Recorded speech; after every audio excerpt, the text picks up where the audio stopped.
Poland is a nation that has been reborn from the ashes of the Second World War and the Communist era.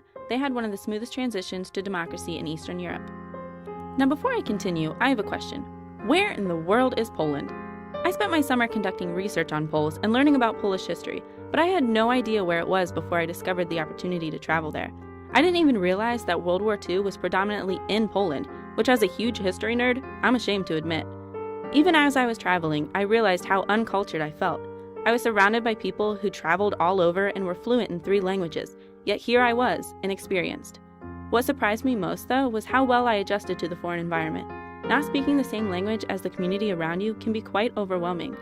I remember when I told my family and friends I was going to Poland, they always told me to be safe. Especially with what was occurring in the Ukraine, Poland's neighbor, I understood their concern. But while I was there, their worries seemed unfounded. People are afraid of the outside world simply because it's unknown to them. But it's not as scary as the media would like us to believe. If you're nice to the world, it will be nice in return. On the first day in Poland, one of the girls on my trip said the statement, "When in Warsaw." From then on, this was our motto while in Europe. No matter where we were, when in Warsaw.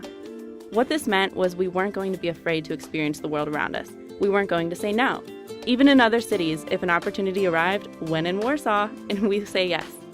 We weren't fearful of the possibilities, we embraced them. You want to explore the town on a Tuesday night, even though we have class in the morning? When in Warsaw. I can't read this menu, but this word looks cool. I'll try it. Walk around Berlin alone to explore the city and mingle with locals? When in Warsaw. It's our first night. Let's explore this park. I wonder what we'll find there. By not being afraid to explore and meet locals and fellow travelers, I was able to learn so much more about the culture and the people around me.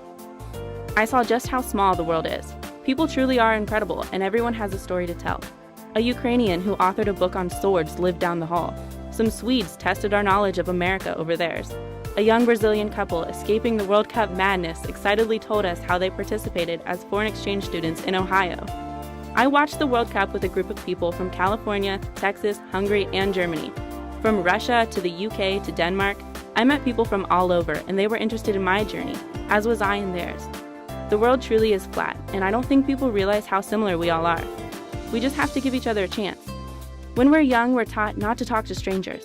But I've learned strangers aren't so dangerous, and they may actually be some pretty remarkable people. Street dancers dancing to Ghostbusters. Our favorite bartender actually having a California driver's license. Bonding with Germans over my last name, Zachman. I went to Poland for research and study abroad, but what I got in return was much more than statistics could teach me. I wrote my name on the Berlin Wall. I had a chill go down my spine while walking through Auschwitz. I watched a couple, still in their gown and tux, put an engraved lock on the lock bridge in Krakow. One of my favorite memories was watching Germany versus Ghana in the World Cup with hundreds of thousands of my closest German friends and 2 of my favorite girls at the Brandenburg Gate. This was an unforgettable experience that I shall cherish forever, and we almost turned it down due to rain. But hey, when in Warsaw,